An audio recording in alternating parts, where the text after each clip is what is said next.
Donc c'est ça, je m'appelle Cédric Bernard. Présentement, donc, je suis aumônier militaire, c'est-à-dire que je fais un travail comme un travail de pasteur au sein des forces canadiennes. Donc le 2e bataillon, 22e régiment, c'est l'infanterie. Vous allez voir dans quelques instants que au départ, j'étais pas orienté sur l'armée, j'étais plus dans la marine, puisque c'est marqué sur les invitations. J'ai fait 4 années dans la marine française quand j'étais jeune. Je suis donc maintenant aumônier militaire, donc c'est un travail de veiller sur le bien-être, sur le bon moral des troupes. C'est ça mon mandat. Donc quand il y a un militaire qui commence à dérailler, qui va pas bien dans sa tête, dans son cœur, qui déprime, qui a des problèmes, je suis le premier qui vient voir en général. Contrairement aux médecins, aux dentistes, aux psychiatres ou autres qui sont dans les armées, les médecins, les dentistes sont au centre médical, ils attendent que les malades viennent les voir. Moi, je suis avec les troupes, c'est-à-dire que chaque unité importante a un aumônier. 2e bataillon, c'est 700 hommes, 700 fantassins, enfin pas tous des fantassins, mais les 2 tiers sont des fantassins, donc des hommes de combat. Et mon travail, c'est d'être avec eux, donc j'ai à peu près 700 hommes sur qui je dois veiller. Quand il y en a un qui ne va pas bien, il vient me voir, et pour que le contact se facilite, eh bien, il faut que je sois toujours avec les gars le plus possible. C'est pour ça que je devais donner mon témoignage à la fin du mois d'avril. Et vous savez qu'il y a eu les inondations. Et la première unité qui a été appelée sur le terrain, c'était le 2e bataillon, 22e régiment. Donc, dès que les inondations ont commencé, on a été appelé. Et j'étais pendant 2 semaines avec mes gars sur le terrain, nuit et jour. On était au travail. Et moi, quand c'est comme ça, je relève mes manches. Et je suis avec les gars, j'ai rempli les sacs de sable. Le fait d'être proche des hommes permet qu'ils viennent me voir plus facilement. Donc c'est ça mon travail présentement. Alors ça me donne souvent l'occasion de parler des choses de la vie parce que je suis marié, j'ai 4 enfants, j'ai fêté mes 30 ans de mariage, bientôt 31 au mois de septembre. Donc j'ai une expérience de vie de couple, j'ai une expérience de vie militaire aussi. Et ce qui fait que je suis un bon candidat pour être aumônier militaire parce que beaucoup de militaires ont, comme tout le monde, des problèmes de couple, des problèmes de famille, des problèmes avec leurs enfants, etc. Et l'expérience de vie que je peux avoir, mon expérience pastorale m'aide beaucoup donc à aider ces gars. Et j'ai aussi l'occasion de témoigner de ma foi, du changement qui a eu lieu dans ma vie. Et je suis là pour vous parler de ça. Quand j'avais 23 ans, il y a eu un grand changement dans ma vie. Je vais vous l'expliquer dans quelques instants, mais avant de vous dire ce qui s'est passé quand j'avais 23 ans, comment je suis devenu chrétien, je vais retracer un petit peu mes origines. Donc vous l'entendez à mon accent, je viens de l'autre côté de l'Atlantique.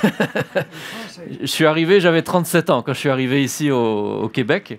L'oreille est faite à cet âge-là, donc on ne change plus d'accent et c'est réglé. Si on vient plus jeune, on peut changer d'accent, mais à 37 ans, c'était réglé, donc j'ai gardé cet accent français.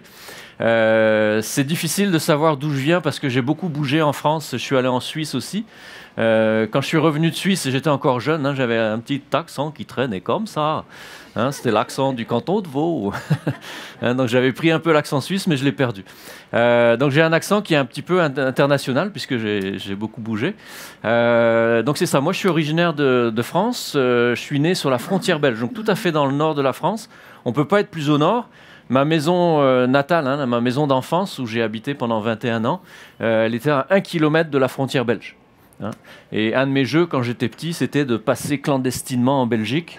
Il y avait encore les douaniers à l'époque, il y avait encore la frontière entre la France et la Belgique. Et on connaissait les petits passages pour passer en dehors des... on faisait rien de mal, c'était juste palpitant. Et on était en Belgique, les douaniers ne nous avaient pas vus. Alors c'est pour vous dire, j'étais vraiment collé sur la frontière. Le Nord-Pas-de-Calais, la région du Nord, c'est une région, je vous en parle parce que ça fait partie de mon histoire, c'est une région qui a été occupée 2 fois par les Allemands. 1914-1918, les Allemands ont envahi tout le nord de la France et ils ont été arrêtés quasiment là où ma maison se trouvait, c'était sur la ligne de front. Donc ma famille, côté de ma mère et côté de mon père, ils étaient dans la zone occupée et ça marque des générations. Moi, je suis né donc en 1964, 20 ans après la Deuxième Guerre mondiale.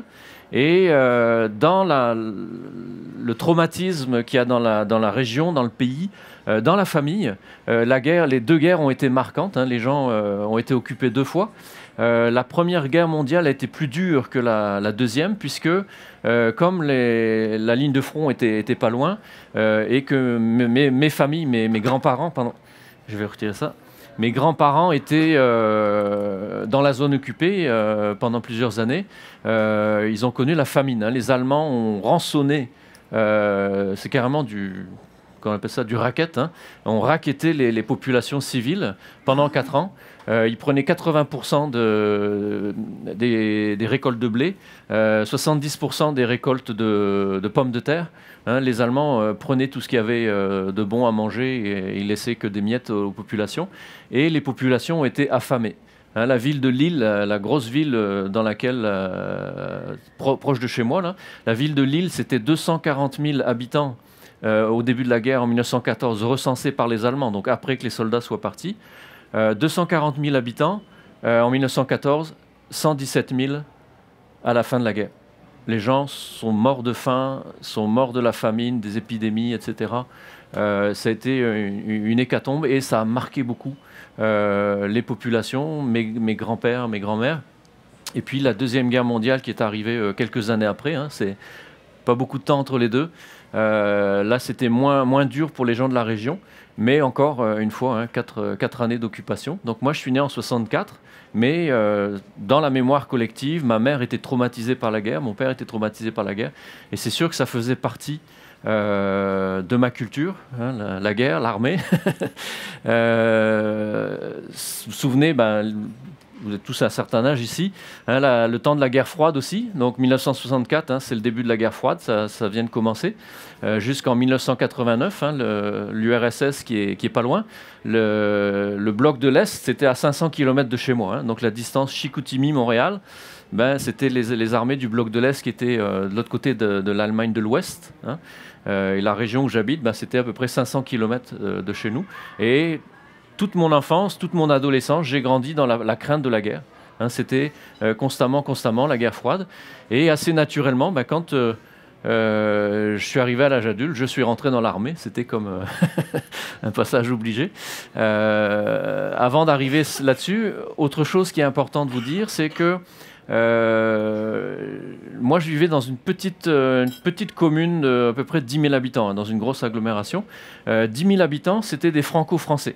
Et dans les années 60, 70, 80 et encore aujourd'hui, beaucoup d'immigration de gens qui arrivent des pays arabo-musulmans.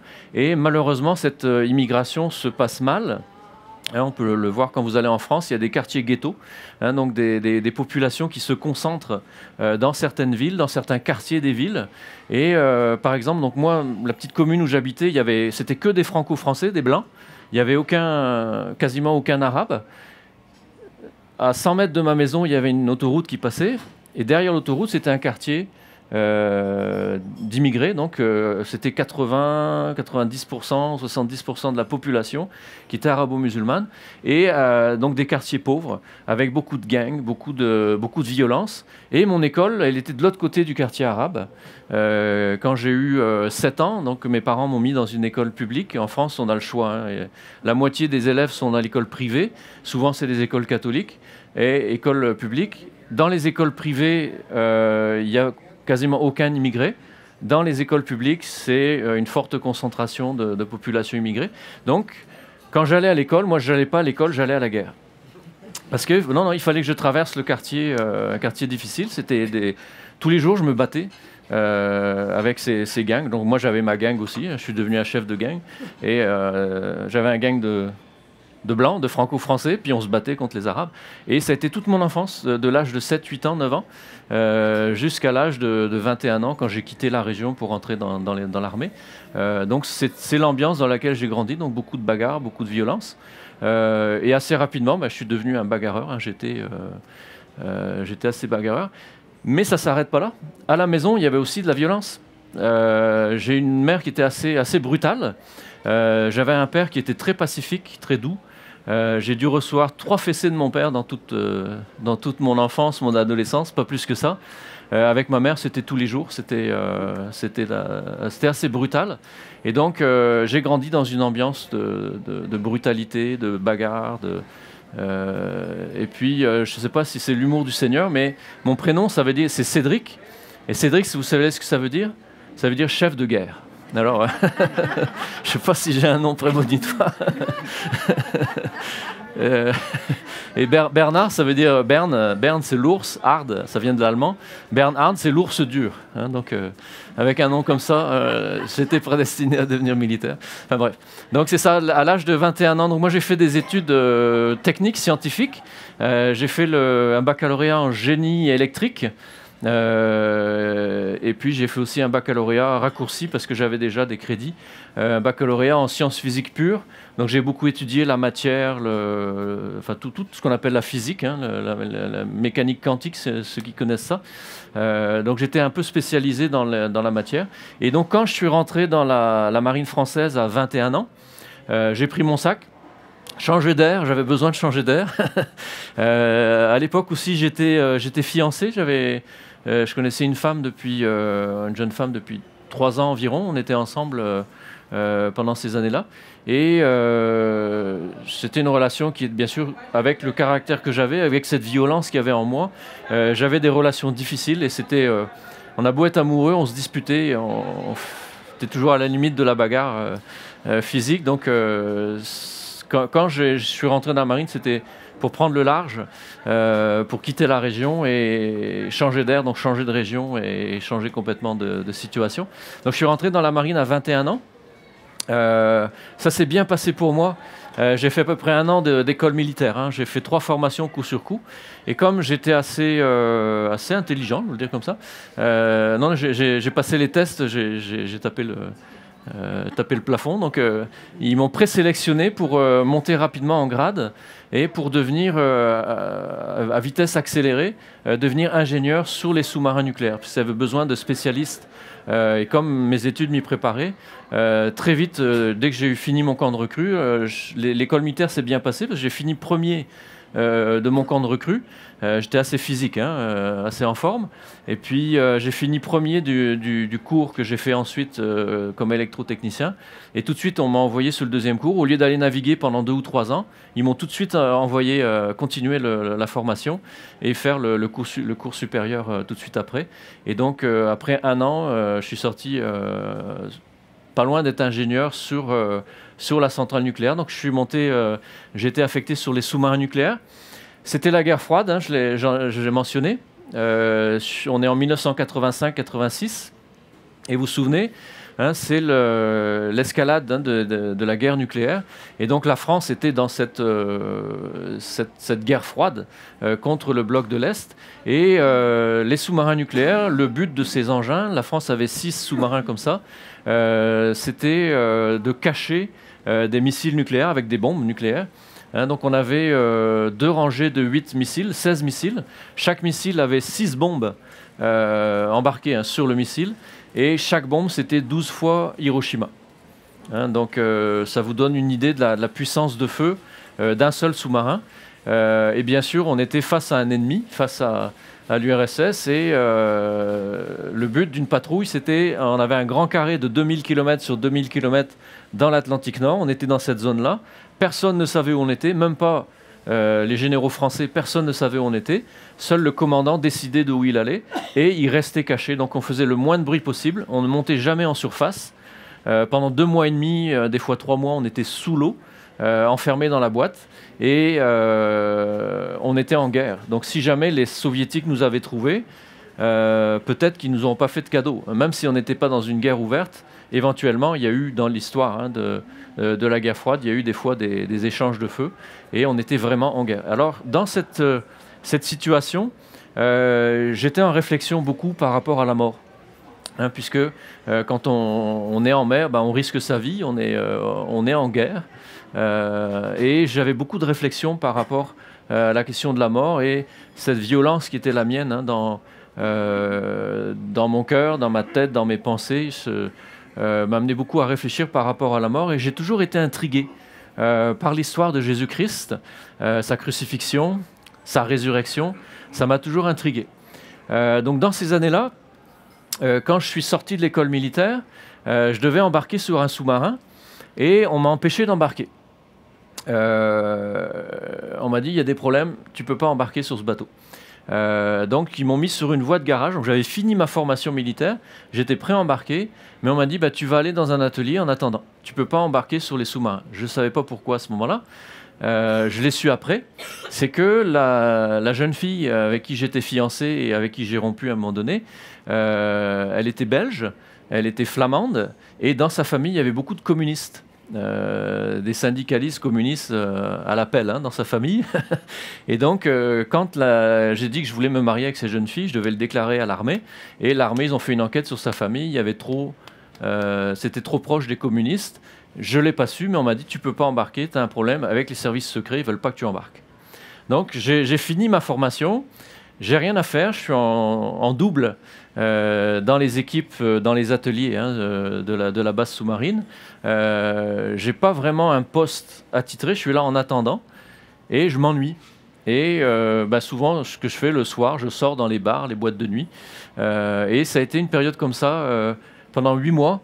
Quand j'ai sorti de mon école militaire, j'étais en attente d'embarquer sur un sous-marin. Et je traînais les bars, les boîtes de nuit, et je commençais vraiment à mal tourner. J'étais un gars assez bagarreur, donc c'était pas rare que je déclenchais les bagarres dans les bars. Quand ça tournait mal, je filais. Donc c'est ça, j'étais c'était ma vie, c'était les bars, les boîtes de nuit, et j'allais dans des bars de plus en plus louches avec des gens de moins en moins fréquentables.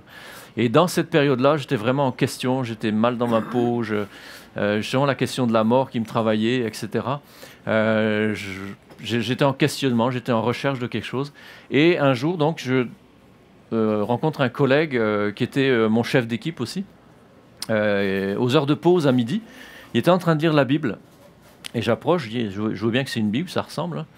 Je soulève la couverture, je dis, tu lis la Bible, toi? T'es un curé ou quoi? Parce que moi, depuis l'âge de 15 ans, j'avais décidé dans mon cœur, je dis, Dieu n'existe pas.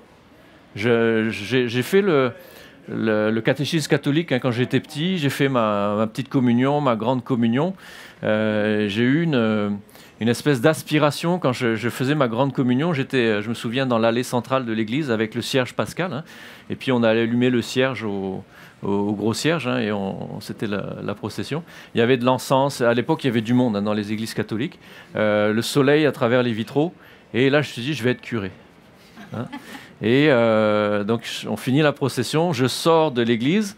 Mon petit frère faisait aussi sa communion avec moi. On avait les aubes blanches. On était tout en blanc à l'époque. Et je vais voir mon parrain et mon père, qui étaient des socialo-communistes. Et je dis à mon père, papa, je vais être curé. Il m'a dit, écoute, on va les manger, ça va te passer. Mon père ne croyait pas en Dieu, il était athée. Mon parrain, encore pire. Ok, c'est ça. On va les manger, ça va te passer. Puis effectivement, ça m'a passé. C'est la seule aspiration que j'ai eue quand j'avais 11 ans. Mais pour vous dire, j'étais dans un milieu assez anti-chrétien, athée. Et moi-même, donc, je ne croyais pas en Dieu. Et donc, quand je vois mon collègue, si je lui dis, t'es un curé, c'était l'insulter. J'avais un grand mépris de tout ce qui était religieux. J'étais anti-religieux, anti-chrétien. Il dit, non, je dis, je peux pas être curé. Il dit, je suis protestant. Je dis, c'est quoi ça, un protestant? Je ne connaissais pas du tout, à part La Petite Maison dans la Prairie. Vous avez tous vu la série La Petite Maison dans la Prairie. C'est tout ce que je connaissais des protestants. Mais j'avais une idée positive, parce que Petite Maison dans la Prairie, c'est des belles valeurs. Vous regardez cette série, c'est toujours des belles valeurs, c'est toujours orienté vers le bien, vers le positif. Et il me dit, tu es protestant. Je dis, ah bon, c'est quoi un protestant? Et là, il a commencé à me parler de son église. Mais dès qu'il me parlait de Dieu, dès qu'il me parlait de Jésus-Christ, c'était fini, je fermais la porte, discussion terminée. J'avais quelque chose dans la tête, parce que moi, comme je vous dis, j'ai 8-9 mois avant, j'avais rompu avec ma fiancée, 3 semaines avant le mariage, on avait fait les invitations et tout ça, et j'étais dans une souffrance, une solitude dans ma vie. J'avais beaucoup de copains dans les bars, les boîtes de nuit, mais peu de vrais amis.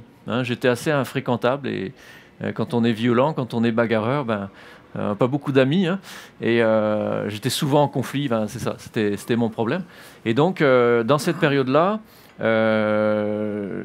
j'étais en question, j'étais en solitude, et les femmes que je rencontrais dans les bars, les boîtes de nuit, je me disais, je ne peux pas faire ma vie avec des filles comme ça, surtout quand on est dans la marine, hein, qu'on part plusieurs mois en mer. Hein, des filles volages, on ne peut pas faire sa vie avec ça. Et j'étais intéressé de rencontrer des personnes de qualité. Et quand il a commencé à me parler de son église, de ses valeurs, et j'ai commencé à le regarder vivre, il ne se comportait pas comme les autres. Il y avait une façon de vivre, il y avait des valeurs qui étaient très positives. Je dis, mais si les filles ont les mêmes valeurs que lui, je vais aller voir dans son église trouver une jeune fille. Hein, et c'est ça qui m'a motivé à aller donc à l'église baptiste, hein, évangélique, où mon collègue était. Et je me suis arrangé pour qu'il m'invite. Je disais, je veux rien savoir de Dieu. J'étais assez honnête avec lui. Je veux rien savoir de Dieu, de Jésus-Christ, mais ça m'intéresse d'aller voir dans ton église. Alors il m'a invité un dimanche. Et je me souviens, juste, on est devant la porte de l'église, juste avant de rentrer, je l'arrête. Je dis, je te préviens, je ne crois pas en Dieu. Je viens juste voir, ok? Ok. Bon, on rentre. Le culte se déroule. J'ai pas du tout été accroché par la musique. Il y avait un piano désaccordé. J'exagère pas. Hein, il y avait un piano désaccordé et un accordéon. Ça m'a pas emballé comme du côté musical. J'ai pas trop compris le message qui a été donné. Mais par contre, à la fin, ce qui m'a surpris, c'est que tout le monde restait à la fin du culte. Tout le monde restait, tout le monde se connaissait. C'était joyeux. Ce qu'on appelle la communion fraternelle. Les gens se connaissaient et ça m'a touché.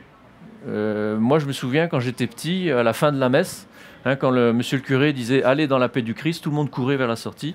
Et il y avait quelques ivrognes qui allaient au bar en face, 2-3 commères qui faisaient qui s'échangeaient les nouvelles. Mais il n'y avait pas de communion fraternelle, il n'y avait pas de vie fraternelle. Je n'ai pas vu ça quand j'étais jeune. Et là, tout le monde reste là et il y a un repas. Et puis, il m'invite. OK. Et là, il y a un des responsables qui vient me voir. Il se présente à moi et je lui fais la remarque, je dis, mais vous semblez tous vous apprécier les uns les autres. Je n'ai pas dit vous aimez les uns les autres, mais vous semblez tous vous apprécier les uns les autres. Il me dit oui, c'est parce que Jésus il est vivant. Alors moi du tac au tac, je dis non, Jésus il est mort. Hein, je voulais bien croire que Jésus-Christ avait existé, qu'il y a un certain Jésus qui a été crucifié, mais de là à croire que l'histoire de la résurrection, hein, 3 jours après la mort de Jésus, que Jésus était ressuscité, je ne voulais pas croire en ça, j'étais très rationnel, très rationaliste. Je dis non, Jésus il est mort. Et là il insiste, il dit non, Jésus il est vivant. Et avec une grande conviction, il m'a partagé sa foi en 2-3 minutes.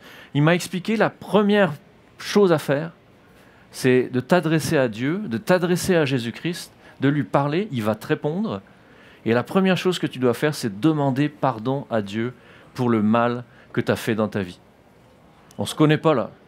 Comment il sait que je suis un mauvais gars? On ne se connaît pas.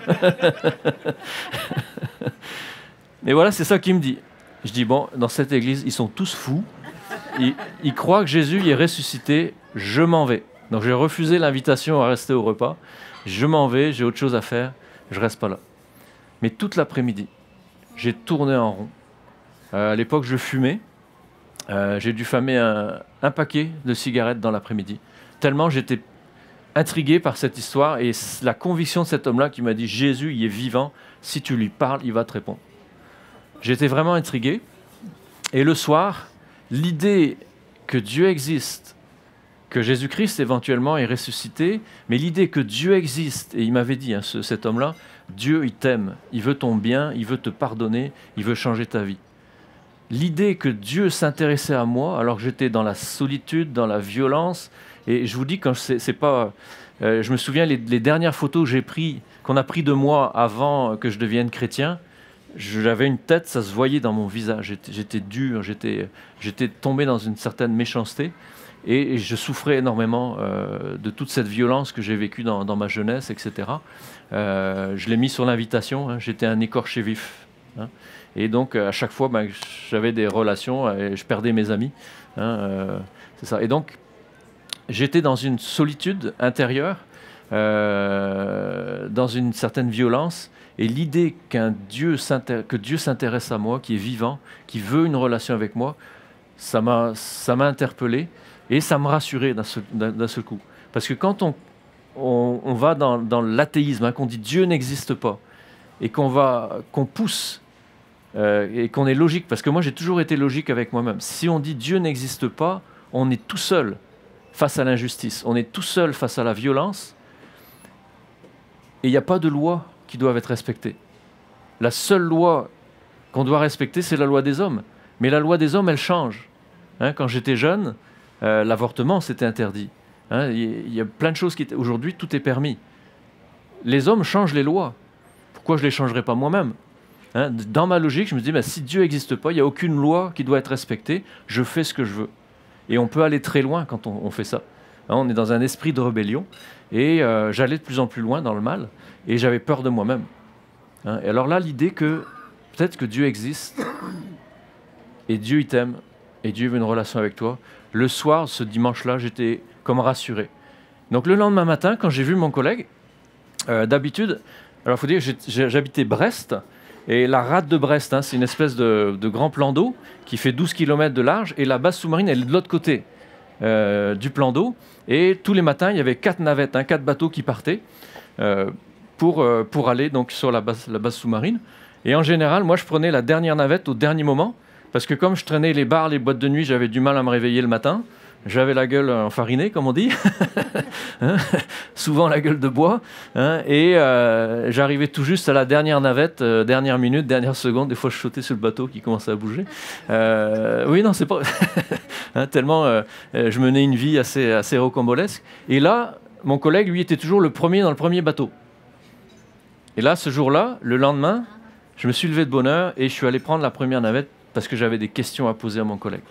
Et je suis rentré donc sur le bateau et j'ai commencé à lui poser des questions. Et cette fois, c'était plus sur les filles, c'était sur Jésus-Christ. C'est quoi cette histoire? Raconte-moi, c'est quoi l'évangile? Et là, toute la journée, je ne l'ai pas lâché. J'ai posé des questions toute la journée. Des questions sur Jésus, des questions sur Dieu, etc. Qu'est-ce que tu crois? Le lendemain matin, pareil, j'arrive à la première navette et là, il me donne un Nouveau Testament. Tiens, Nouveau Testament, c'est l'histoire de Jésus. Donc on est le 2e jour après que j'ai mis les pieds à l'église. Je rentre chez moi le soir, j'ai plongé. J'ai plongé dans la Bible, j'ai plongé dans la lecture des évangiles. Et je suis allé à la fin des 4 évangiles.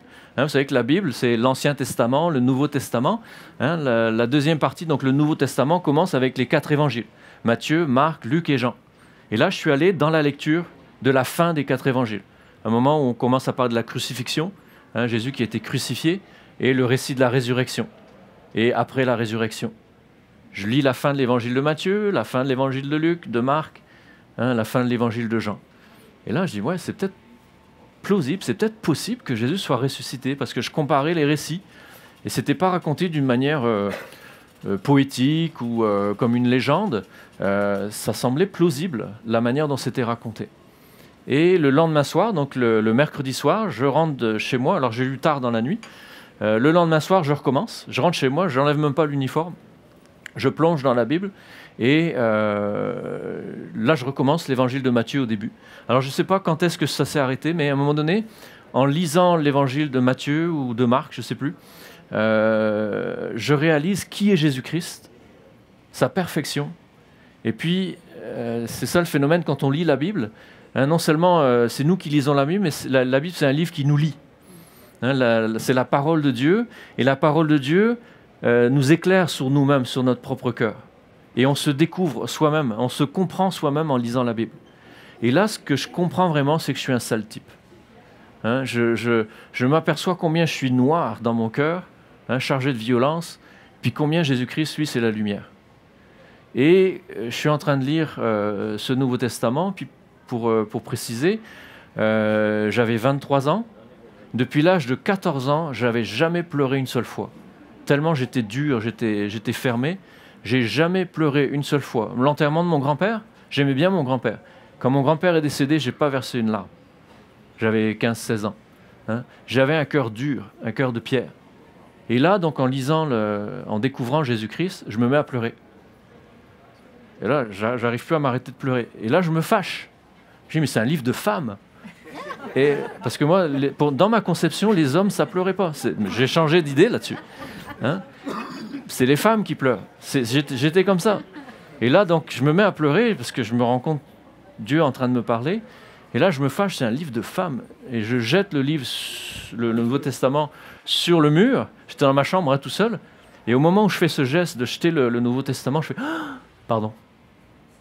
Je venais de prier pour la première fois de ma vie. Jamais, jamais j'avais prié dans ma vie. Jamais je m'étais adressé à Dieu. Et là, en faisant ce geste, en jetant le Nouveau Testament, je réalise que je fais un geste contre Dieu lui-même. Dieu est en train d'essayer d'attendrir mon cœur, de me montrer les choses. Regarde comment tu es. Hein, et c'est l'amour de Dieu qui était en train de toucher mon cœur. Et là, je me révolte parce que je pleure. Et j'ai fait un geste contre Dieu. Et là, j'ai fait « Oh, pardon ». Et j'avais compris ce que mon collègue m'avait expliqué, ce que ce monsieur à l'église m'avait dit. La première démarche à faire, c'est de demander pardon à Dieu. Et donc là, tout seul dans ma chambre, j'ai 23 ans. Là, j'ai pleuré, je peux vous le dire. Je me suis laissé aller et j'ai demandé pardon à Dieu pour la dureté de mon cœur, pour la méchanceté. Et j'en avais sur la conscience. Je me suis écroulé devant Dieu. Et ce jour-là, j'ai cru en Dieu, j'ai cru en Jésus-Christ. Et le lendemain, quand j'ai vu mon collègue, j'étais plus le même homme. Dieu m'avait pardonné mon péché. J'ai compris au travers des évangiles que la raison pour laquelle Jésus a été crucifié, parce que Jésus, c'est le Fils de Dieu. C'est Dieu qui s'est fait homme.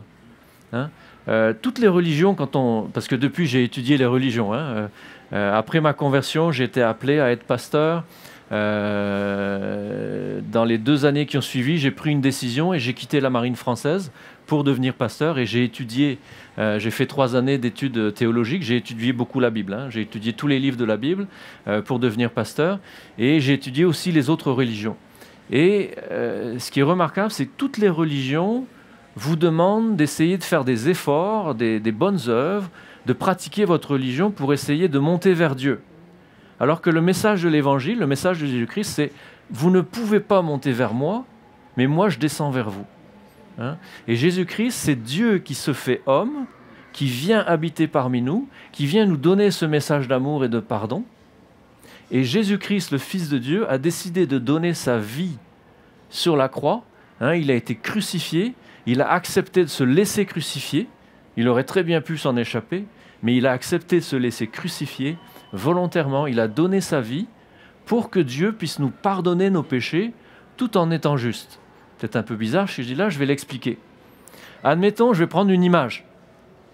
Admettons que je suis un escroc. Et puis, je monte une escroquerie. Beaucoup d'entre vous êtes à l'âge de la retraite. Je prends vos petites réserves, vos REER, je vais gérer ça pour vous. Et je détourne l'argent. Il y a quelqu'un qui a fait ça début des années 2000. J'ai oublié son nom, là, vous vous souvenez, on avait beaucoup parlé. Comment ? Lacroix, c'est ça, ouais. Qui a détourné je ne sais plus combien de millions. Alors imaginez, je prends votre argent. Je fais des placements pour vous, ça va vous rapporter. Puis je dilapide l'argent. Je vous ai volé, mettons, je vous ai volé à chacun $1 million. Bon, je sais que vous n'avez pas $1 million dans vos poches, mais admettons, je vous ai volé toutes vos économies. Je vous ai fait du mal, je vous ai fait du tort. Je me fais prendre par la police. Et là, je suis devant le juge et je pleure. Je dis, oh, monsieur le juge, j'ai beau être sincère, même si c'est vrai, je ne le ferai plus, je vous demande pardon. Si le juge il dit, ok, on ferme les yeux, vous êtes libre, vous allez tous crier au scandale. Parce que la vraie justice voudrait qu'on vous rende vos économies. Mais j'ai tout dilapidé. Comment est-ce qu'un juge il peut me libérer tout en restant juste? Vous allez crier au scandale, c'est une injustice s'il me fait sortir de prison. Il faut que je paye. Ben là, la bonne nouvelle, imaginez que le juge, il y a un fils qui est riche. Ce fils, il vient prendre ma place en prison. Il dit, papa, libère-le, je vais payer pour lui. Si le fils, il vous rend à chacun vos économies, votre $1 million, ben là, vous pouvez dire, ok, il peut sortir de prison parce qu'on m'a remboursé. La justice a été accomplie. C'est ça que Jésus a fait, pour reprendre cette image. Quand Jésus est mort sur la croix, il a payé le prix de mes fautes. La punition que moi je mérite à cause de ma méchanceté, à cause du mal que j'ai fait dans ma vie, la punition que moi je mérite, c'est Jésus-Christ qui l'a payé. Le seul Jésus-Christ qui a commis aucun péché, qui méritait de vivre sans connaître la mort, il a accepté de donner sa vie pour que moi, je sois pardonné de mes péchés. C'est ça que Jésus a fait. Et c'est en ça que j'ai cru. Et donc j'ai 23 ans, j'ai cru ce message. Je vous l'ai expliqué un peu plus complètement. Je n'ai pas compris tout de suite en 5 minutes, là, mais j'avais compris l'essentiel. Et donc, quand j'ai reçu Jésus-Christ, j'ai demandé pardon à Dieu. La Bible dit que celui qui croit en Dieu et qui reçoit Jésus-Christ reçoit l'Esprit Saint. Et depuis ce jour, c'était en 1987, au mois de février, Jésus-Christ habite dans mon cœur. L'Esprit de Dieu habite dans mon cœur. Je me lève le matin, il est là, je lui parle. Et j'ai une relation personnelle avec lui. Alors, je pouvais vous raconter 32 ans de ma vie, parce que ça fait bientôt 32 ans que je suis chrétien, mais j'ai vu Dieu intervenir. Et ce qu'avait dit ce monsieur, si tu parles à Jésus, il va te répondre parce qu'il est vivant, combien de fois je l'ai vu. Et donc, peu de temps après, je vous l'ai mentionné, peu de temps après, j'ai eu un appel pour devenir pasteur, parce que j'ai tellement changé, mon cœur a tellement changé, j'ai commencé à être capable d'aimer les gens. Et assez vite, mon cœur a changé, j'ai commencé à m'intéresser aux personnes.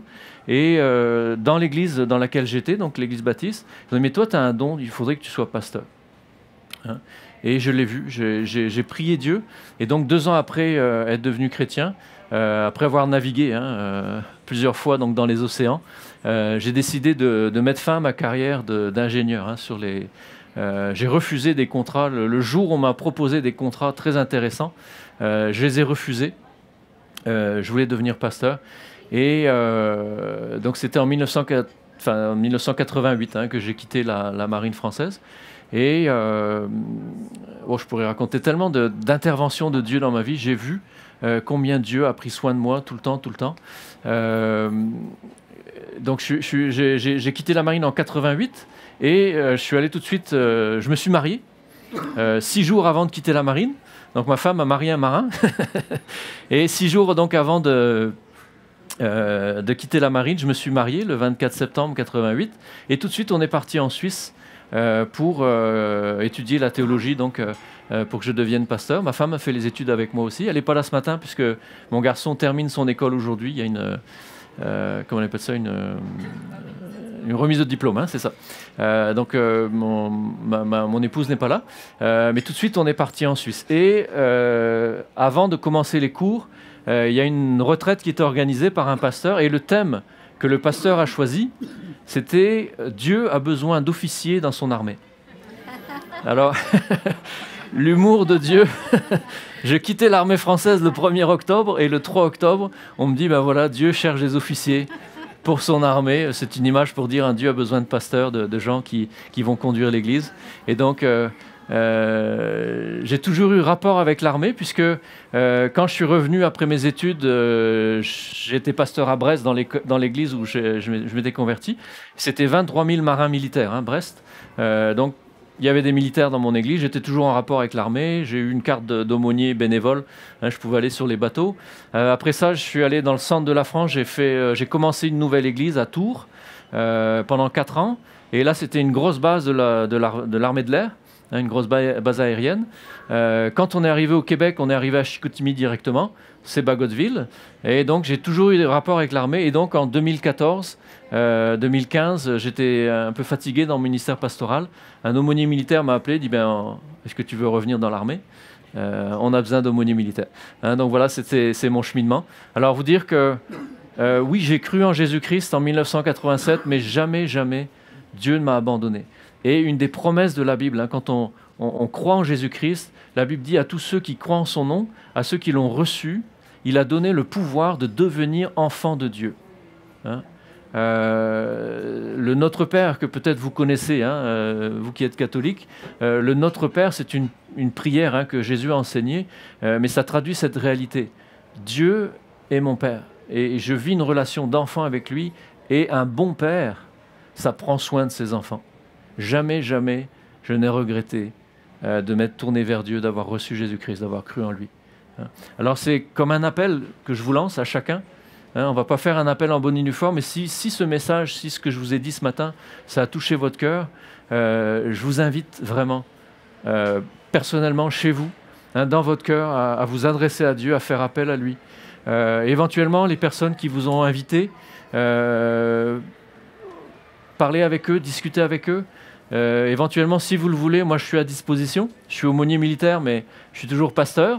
Éventuellement, si vous avez des questions, des choses qui vous intéressent, je suis prêt à y répondre. Donc, ce message de l'Évangile, il faut qu'on donne une réponse. Hein, ce n'est pas juste un beau message à écouter, il faut qu'on donne une réponse.